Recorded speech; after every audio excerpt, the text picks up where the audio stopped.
All right, everybody, let's get started. So we're talking about scripting secrets that get your leads talking. Uh, let's fire this off with no further ado. I waited a few minutes to let some other agents in, but they're just going to have to catch up. So there are typically three reasons that agents struggle to hit their goals, and I'm going to tell you what those are today. Typically, they have the wrong lead mix, meaning they're not working the right types of leads for them. Either they're working the wrong kinds of leads or they are not working certain leads that would work well for them. Or they have the wrong offers. So what you're offering to your leads. If the only thing that you're offering to your leads is to go look at houses or for you to tell them how much their house is worth, you just don't have enough offers or you aren't making the right offers to them. That's pretty limited in what you're doing there. And then the third way that agents struggle to hit their goals is they have the wrong scripting. So you might have the right leads, you might be making the right offers, but you're not using the right scripting, the right words, phrases applied in the right way to actually engage these people in conversation, get them to talk to you, reveal to you, turn them into nurtures, into appointments, and into closings. It's usually one of those three. Your scripts are losing deals for you. By the end of today's webinar, you will know why your leads ignore you or shut you down, messaging that gets leads to respond, initial questions that leads can't avoid, and how to build rapport with a stranger. All of these are going to go toward helping you convert more of the leads that you're working right now into appointments and into closings.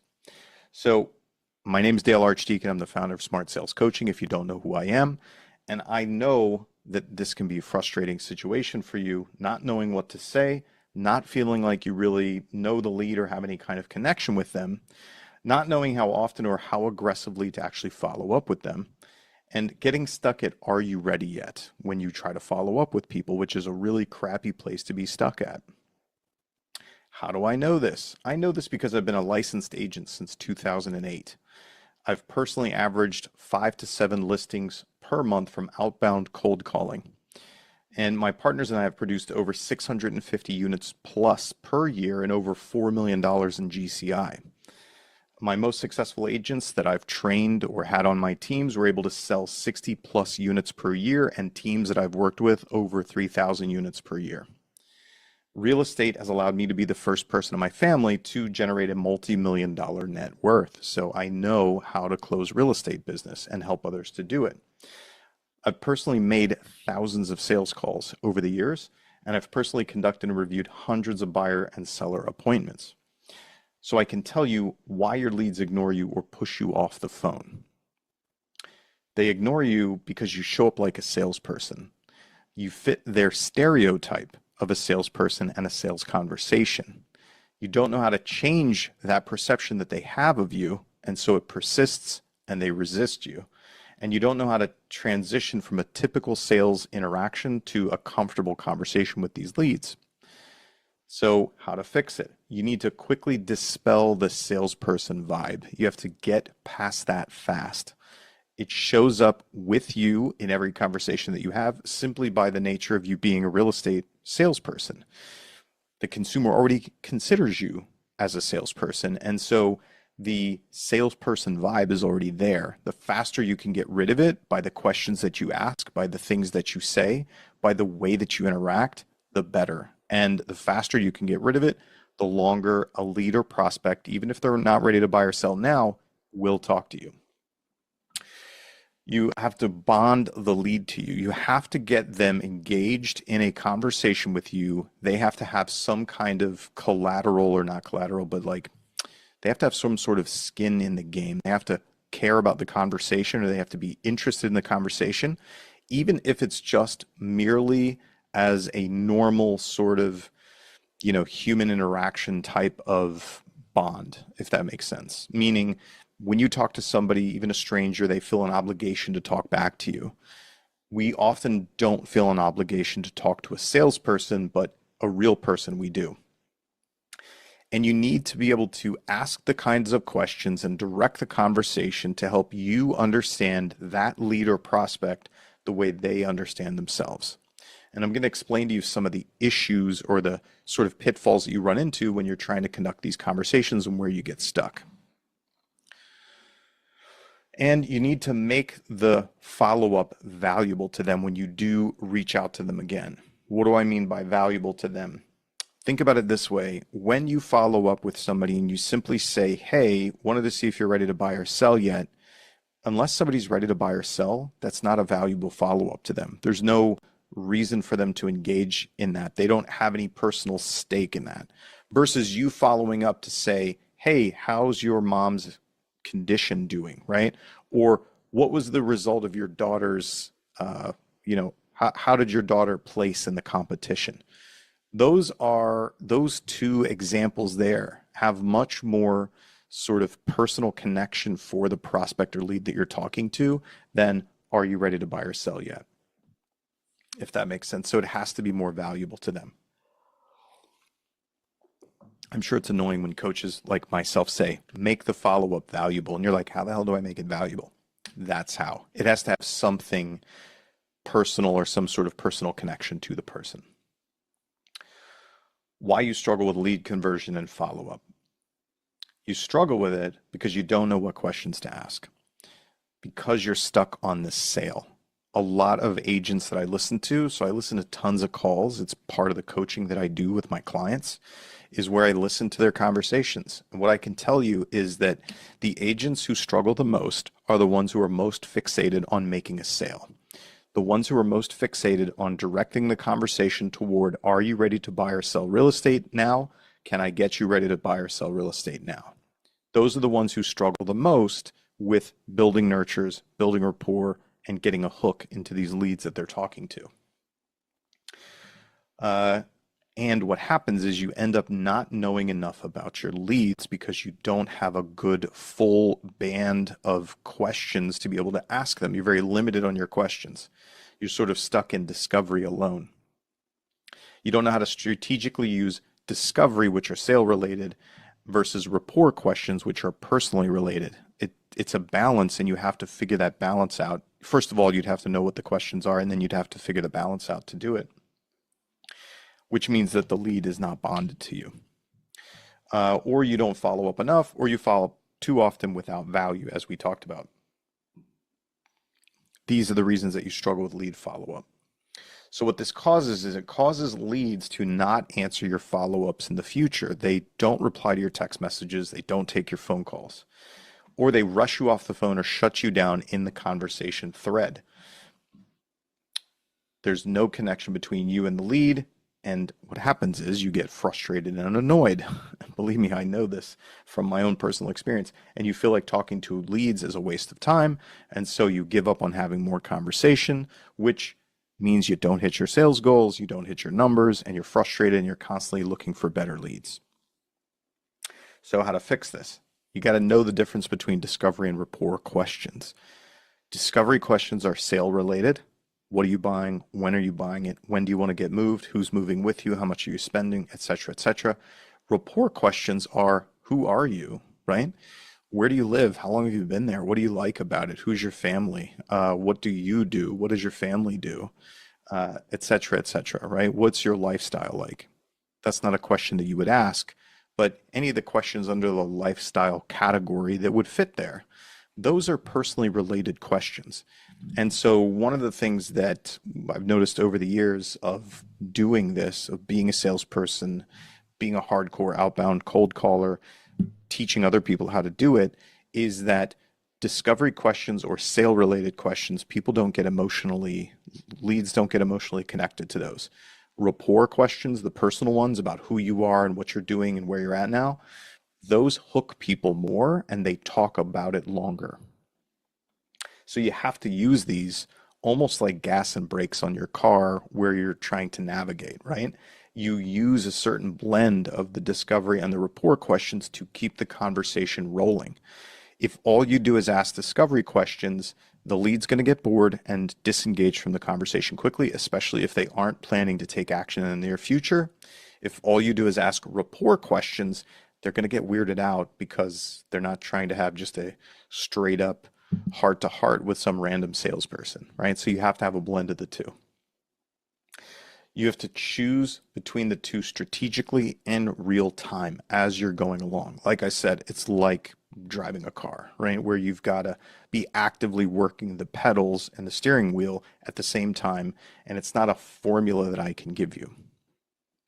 You have to use the combination to keep the conversation going long enough to actually build a bond and secure some trust before you let the person off the phone. And in fact, I'm going to tell you not to let the person off the phone until you feel like you've gotten there. For most of you, you can push longer and harder than you think you can and than you are right now. So I would say this for you listening to me right now. Don't let somebody off the phone until they push you off at least 3 times. Make them tell you they have to go or they need to end the conversation 3 times before you let them go. You'll be amazed at how much more information you get and how much more in-depth of a conversation you can have with somebody. And you always need to plan for your next follow-up on this call. Anytime you're in a conversation with a lead or prospect, of course, we want the best outcome. We want to end up with an appointment. We want to end up with a great nurture. But anytime I'm in a conversation, I'm always planning in the back of my mind, I'm going to have to follow up with this person. I'm not going to be able to secure this piece of business in this first interaction. If you can, great, but always be planning for it. What am I going to talk to you about the next time I follow up with you? What am I going to ask about? What am I going to bring up? What do I know about you personally? Make sure that you have something in that conversation that you've gotten from them that you can use for the next follow-up. Initial questions that leads can't avoid. The reason I'm talking about initial questions is because, the whole premise of this scripting secrets that get people talking is, how do I get these leads to interact with me? How do I get them to tell my story or get them to tell me their story or their plans or their process? So in the initial, when you first start talking to people, can be the most difficult to get them to engage with you. So I want to talk about some initial questions that leads can't avoid. Usually what I find is that questions about them or their family, they find difficult to avoid answering or try not to answer. Again, those are like the personal rapport type questions. Present tense questions. So what do I mean by present tense? Past tense would be like, what made you do this in the first place? Or why were you trying to do something before? That's dragging somebody into the past, back to their motivation. Future tense would be like, oh, well, when do you plan on making a move? Or when would you like to get into a new home? People feel you pulling them into the future toward the cash register because you're a salesperson. The present tense questions. Who are you now? Where are you now? What are you thinking now? Those now questions are the easiest ones for anybody to answer, and they have the lowest amount of sales pressure on them. So if you have the lowest amount of sales pressure, that's going to cause a prospect to be more likely to answer you. This isn't going to be a cure-all. There will still be people that will avoid you, people that will shut you down. However, making these tweaks in what you ask and how you ask it will increase the number of people who will continue talking to you and have longer conversations with you. That's what the name of the game is. The third one is asking, or they find it difficult to avoid questions you've asked if you give them the same information. Hey, I went to high school here. I live in this neighborhood. I've been here X amount of years, right? What about you? Where'd you go to school? Where do you live now? How long have you been here? People find it harder to avoid answering those things if you've given the information first. It's called the law of reciprocity. So these are 3 categories of questions. If you're having trouble breaking that ice and getting into the conversation or getting it going with the leads you follow up or reach out to, these are 3 categories that people find difficult to avoid answering. So they can be the most powerful in getting you to conduct the conversation, start the conversation, and keep it going. Okay. Do you want to know a strange fact about real estate agents and their selling skills? This is something I just discovered, which is pretty interesting. When researchers polled real estate agents about their approach to selling, they asked, do you have a customer-oriented process or a sales-oriented process? Over 90% of the agents said they follow a customer-oriented sales approach, meaning that they think that they are consultative and not pushy, right?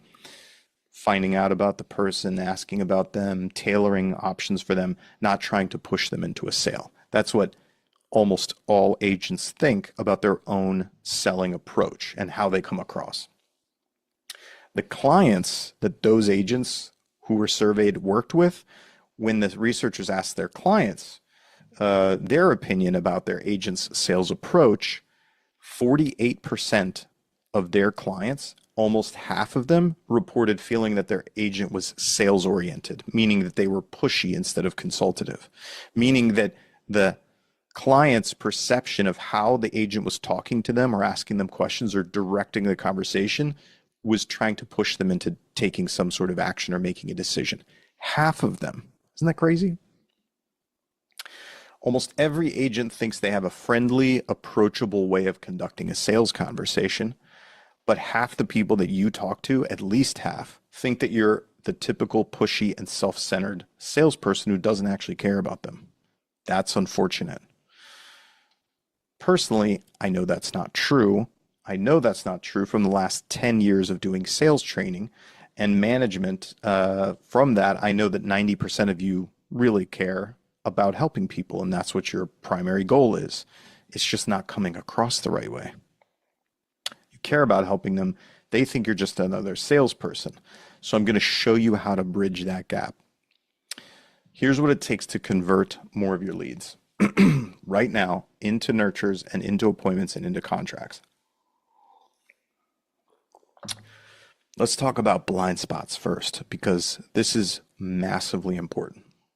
So let's say that this white circle represents all the sales knowledge and strategy that's out there, all of it. This black slice of this represents what you know that you already know, okay? You know how to write a contract. You know how to make an offer on a property. You know how to open a lockbox. You know how to tell a buyer or seller what your commission is. You know how to, follow up with your prospects or send out listings or whatever you're doing, right? Those are the things you know. This gray slice here represents the things that you know that you don't know. So let's say that you don't work for sell by owner leads right now and you don't know what to say to them. Well, you know that you don't know what to say to them, right? Or let's say that you don't work probate leads, people whose homes have someone who passed away and there's property in the estate. You don't work those leads. You don't know what to say to them. You know you don't know what to say to them, right? So this is what you know, and the things you know that you don't know. The rest of this circle are your blind spots. These are the things that you don't know that you don't know. You don't even know that you don't know these things. And this is in relation to how you speak to leads, how you speak to people, and what your words do in a sales situation or in a sales conversation. The big money for you, your commission, is here where it's in the blind spots, the stuff that you don't know that you don't know. Those things are preventing you from cashing more commission checks. If you haven't hit 6 figures, it's in there. If you haven't hit multiple 6 figures, it's in there. If you haven't hit $1 million a year in earnings, I don't know what your commissions look like. I don't know what your market looks like, but your sales are in this white spot, the remainder of it, the stuff that you don't know, and I'm going to prove it to you now. I'm going to show you examples of how salespeople lose deals and commissions based on what's in their blind spot.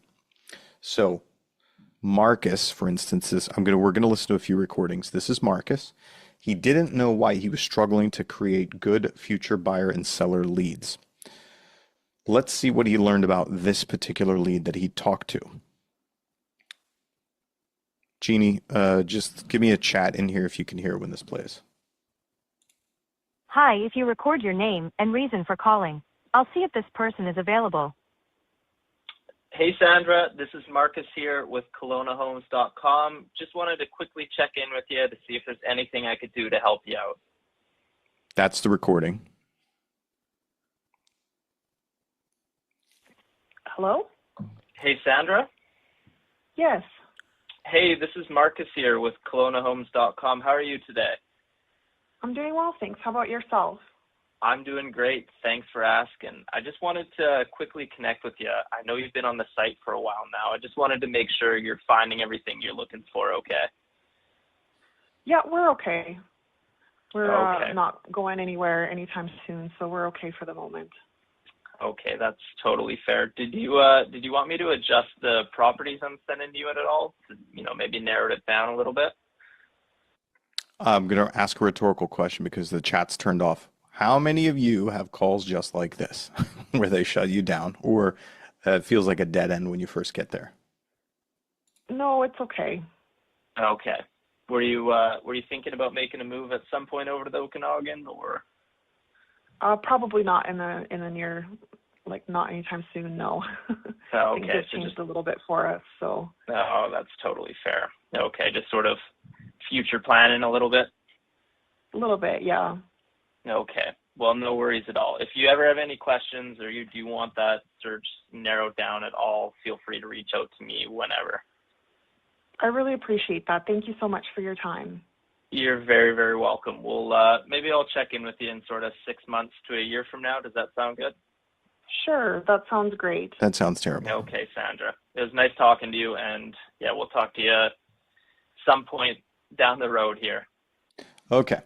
He learned absolutely nothing about this lead. He literally knows nothing about her except that her name is Sandra, and she may or may not be thinking about making a move, but that she's not doing it right now. That's it.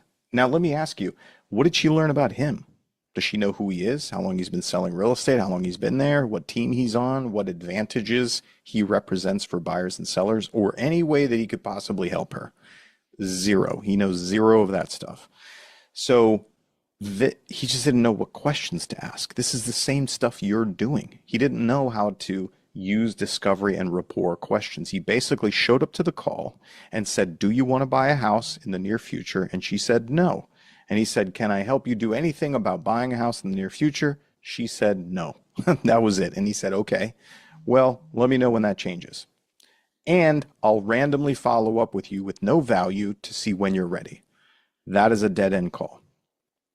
This is a huge blind spot. So when I worked with Marcus, taught him what questions to ask and how to further conversations like this, he's now having much longer conversations, booking more appointments, and creating really great nurtures who actually answer the phone later.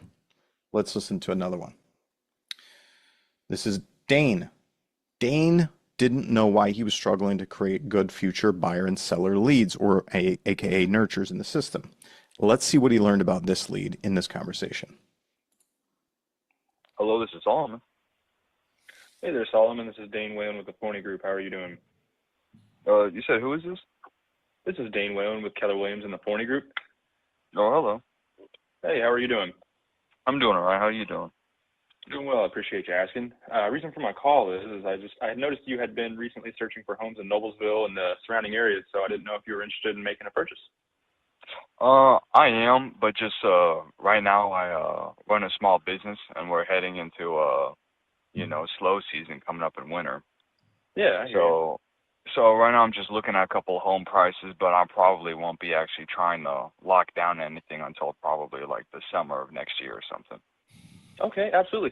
Well, with that being said, I would love to see if we could make something work here and see if I could be of any benefit to you. Do you mind if I keep your contact info and kind of just keep you updated on the market in that area? Yeah, that's okay. Okay, awesome. And then I'll kind of follow up with you as we get closer to that and see. And if you see anything like in the market reports that I send you that is of interest or you'd like me to kind of take a look, just give me a shout. I have no problem doing that for you. Okay, thank you. I appreciate your time. Hey, no problem. You have a great day, sir. All right, once again, this agent learned absolutely nothing about this lead. He learned nothing about his business or how the market is affecting his business or how the cyclical nature of his business is affecting his purchasing decision or why next year or who he's moving with or who he is or how long he's been there. None of these questions did he ask. The lead learned nothing about him. He has no idea who Dane from the Forney Group is, right? He has no idea how long he's been in the business, what he does, how he could help him, what his experience is, any of that kind of stuff. So as a result, this lead was not a nurturing lead for Dane and did not end up being a deal for him. Some other agent at some other company, at some other team, sold a house to this guy because Dane just didn't know what to ask him. He didn't know how to conduct a conversation with this person. Here's Alvin. Alvin was one of our students. Alvin was in a training session with me, and he literally was complaining. He was like, you know what? I call the leads, nobody's buying, they all suck. And I said, great, Alvin, let's see how bad your leads actually are. Let's listen to a sample of your calls, which I got to tell you this. If you're not listening to your calls with a manager or with anybody or even just yourself, you are definitely doing yourself an immense disservice. You're going to hear stuff in there that you just can't imagine. Or if you're working with a trainer or a professional who has done this for a long time, we can point out stuff that you can't even imagine. So I listened to these calls with Alvin. Listen to this. You were on my website looking at properties, and I'm wondering, are you looking to move in the next few months or just checking the market? You can hear him using some of our specific intro methodology there, which is really powerful, but listen to what happens next. I was just checking the market. Yeah, thank you. Sorry. Yeah. Oh, that's all right. Nothing wrong with looking around. Was there any specific type of home you're interested in? No, just looking around. Yeah, just to see. But yeah, I can reach back out if it gets more serious. Sorry about that. Oh, that's okay. Just enjoy the use of the website. Thank you. Honestly, how many of you have gotten stuck there and just bailed on a conversation? If you really think about what Alvin asked, basically he opened the call and he said, hey, are you thinking about buying a house or are you just kind of looking around? And she said, oh, I'm just looking around. And he said, oh, okay, well, do you know what you want to buy yet? And she said, no, not really. And he said, okay, I guess there's no conversation to be had here. Once again, he learned nothing about her. She learned nothing about him. She did not turn into a nurture for him. I can't tell you how many calls I've listened to like this. You're doing it too. You're completely missing the mark here. And in this case, I'm only listening to 3 examples of where questions, dialogue, interaction wasn't fostered because these people didn't know how to do it. Beyond that are things like objections, overcoming objections, articulating your value, setting up and asking for appointments or face-to-face or meetings. These are all part of the scripting and sales dialogue skill set that you have to have in order to close more business. Here's the hard truth. Your leads aren't talking because you aren't asking the right questions in the right order or at the right time. Your conversational skills, and I hate to be harsh on you, are likely half as good as you think they are. If you think you're good, you could definitely be better. All 3 of those agents thought they were good at sales conversations. They didn't think that that was the issue for them. If you think you're bad, you're probably worse than you think you are, and you could definitely use a higher grade of skill set when it comes to sales conversations. Up to 92% of real estate agents rate themselves as great or highly confident in their sales conversations and professional communication abilities. 92% of real estate agents. Here's a reality check. 60% of full-time real estate agents, not just people who have licenses, of the real estate agents who are full-time in real estate, they say, this is my full-time business, I sell real estate, they sell less than 12 homes per year. 60%. 87% of full-time real estate agents sell less than 24 houses per year. Let that sink in for you. If you're in San Diego and your average price is $1 million, then sure, you can get by selling 6 houses a year. But if you're in Michigan and your average price is $275,000 or $300,000, you need to be selling 24 houses plus per year to make a decent living. But in reality, 87% of full-time agents sell less than 24 houses per year. If confidence equaled conversion, no agent would be struggling right now.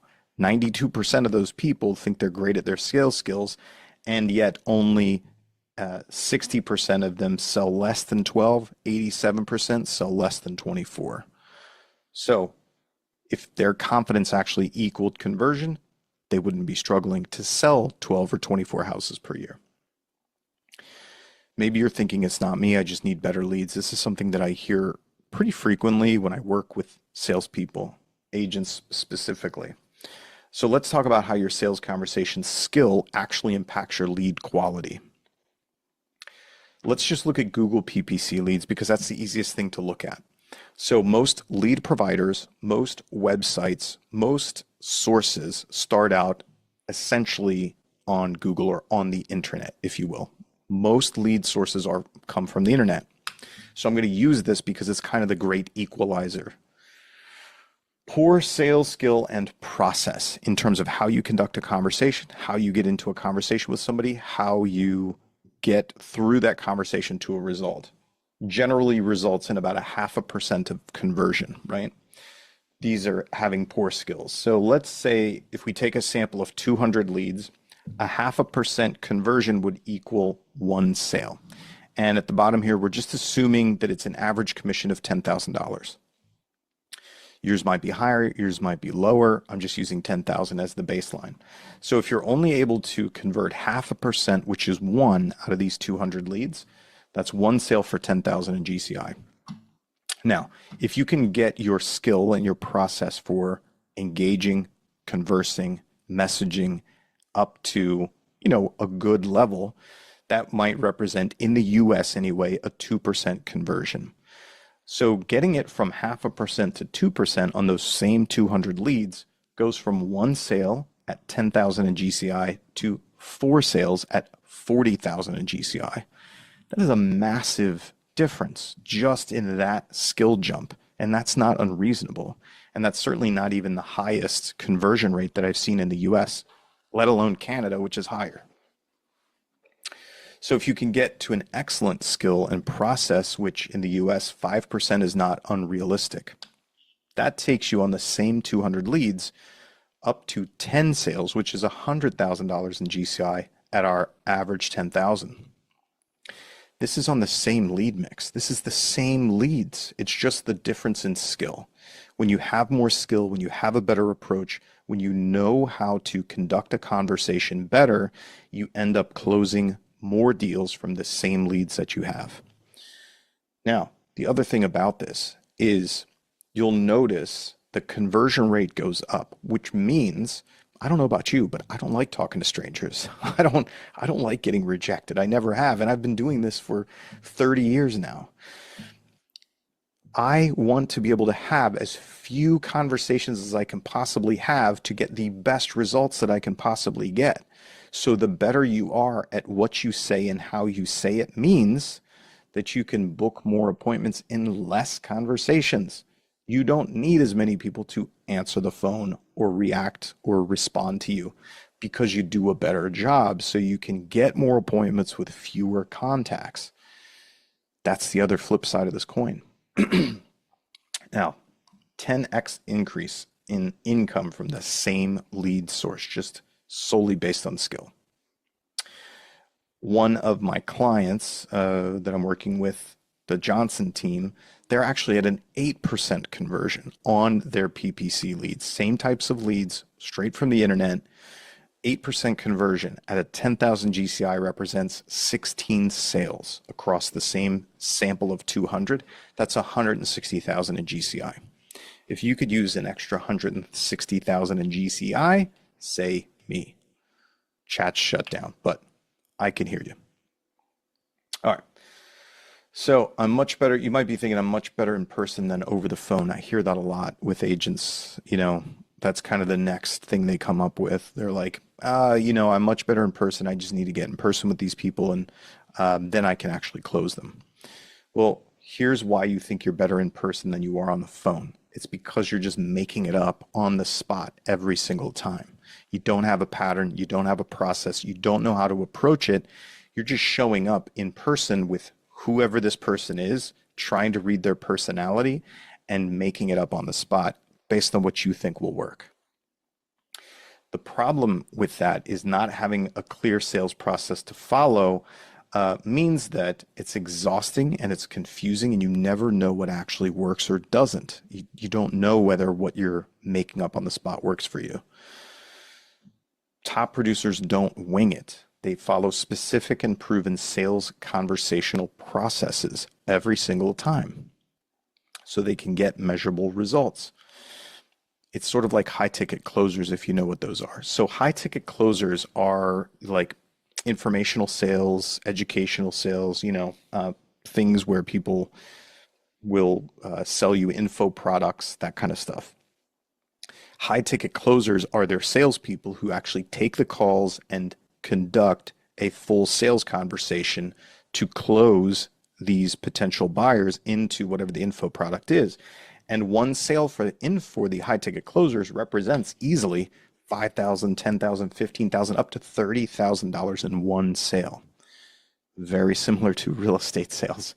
High ticket closers do not wing it. They follow a very specific and proven process to take that lead from initial engagement, initial interest, emotionally and logically through the conversational process to the purchase. So the way that relates for us as real estate agents is following a very specific process to initially engage people, to get them through discovery and rapport, building a bond, and either creating a nurture that is solid and will actually respond to us in the future, because a lot of our leads do take time to convert. We have a longer sales cycle. Getting them to that nurture or getting them to agree to an initial appointment before they think they're ready to do that. That's the name of the game.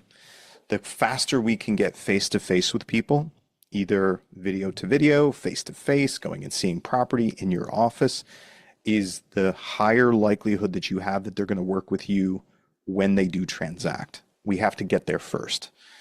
I forget what the NAR statistic is. It's like 80 something % of consumers work with the first agent they meet with. We have to get face-to-face with them first. That's the point of this. So it's similar to a high ticket closer. You've got $5, $10, $15, $20,000 worth of commission on the line. You should have a process to follow. Converting leads over the phone, text, and email is hard. Maybe you might be thinking this. This is what I hear also. So let me ask you this. I was just recently at Topgolf. It's a lot of fun. Is it hard? How hard is it to hit a golf ball straight? For any of you who have ever golfed. It's hard if you don't know how to do it. It can actually be pretty easy if you know how and you've practiced it, if you have the right technique and strategy. How hard is it to deliver a great speech? It can be really hard and really scary if you don't know how to do it or if you don't know how to structure what it is that you're going to say or how you're going to present it. It's actually pretty easy once you know how and you've practiced it and you know how to structure a speech. Then it's just a matter of delivering it. How hard is it to parallel park a car in 2 moves? I used to live in Philly. I used to have to parallel park multiple times a day in very tight environments. So I can tell you it can be hard, really hard if you don't know how to do it. But it can actually be super easy. Do it in 2 moves if you know what you're doing and you're practiced at doing it. So here's the reality. You can have great conversations with any kind of lead. You just need to know how, and then you have to practice it. You have to know what the process is. You need to know the secrets on how to do it. So do you remember I said there's 3 reasons that agents struggle to hit their goals, right? It's having the wrong lead mix, having the wrong offers, and most importantly, having the wrong scripting. What I do, or the way that I know this, is that I've personally coached and trained teams like Chucktown Homes, which according to, or was the number 3 enterprise team in the US for 2025 with 1,891 sales for $665 million. Another client of mine is Premier Group, number 9 enterprise team in the US for 2025. And the Franklin team, number 18 enterprise team in the US, over 1,000 transactions. These are the people who use my systems for converting leads, use scripting and dialogue that we've created and perfected. And the reason that I say I've done this personally is because a lot of gurus have never sold real estate or been able to sell more than 1 or 2 houses per month. They've never actually used their script ideas to win business and make money. They've never successfully run profitable real estate teams using their methods, and they've never risked their own money buying and converting real estate leads using their scripting ideas. This is one of my recent clients here. I started working with them, the young group. In the first 30 days of working with their agents, they increased their total calls made by 160%. 160%, because they were confident and prepared for anything, meaning they had the confidence, the knowledge, the strategy, and they were excited to go use it. And their agents increased their weekly new appointments by 125%, more than 2 times. They more than doubled their weekly new appointments using these specific strategies. Do you know which of these 3 is losing you sales right now? Your lead mix, your offers, or your scripting? If you don't know, I offer a one-on-one troubleshooting session where I jump on for an hour on Zoom with you, go through the leads you're working, the offers you're making, and the scripting that you're using to engage and convert them. So if you scan this QR code here, you can come take advantage of this and do a one-on-one troubleshooting session with me. I'm going to show you what the landing page looks like once you scan that QR code. Jeannie, you can drop the link in the chat. So basically, spending an hour with me, going through what it is that you're doing right now, how you've structured it, is worth at least one average commission to you, which can range $3,500 up to $10,000, whatever your average commission is. So I'm going to go through this and have a conversation with you, figure out where you're at in your business, what leads you're working, what you're offering them, and how you're talking to them to identify the holes or the gaps in your process. And normally I charge $295 for it. Right now you can get it for only $59 if you qualify. So what you need to do in order to qualify is apply for it here, because I can't help everybody. I just need to make sure that you have the right business for me to be able to help you. And if I can help you, then you'll be able to book a time with me, jump on a call, get your questions answered, ask me any question that you want to ask, and I can bring this 30 years of sales and management experience to help you actually hit your goals and make more money. All right, so thanks for joining me today. Go check this out. Apply for the one-on-one troubleshooting session with me. I'd be excited to meet you if you qualify to have this conversation with me. So thanks for joining me. Have a great day.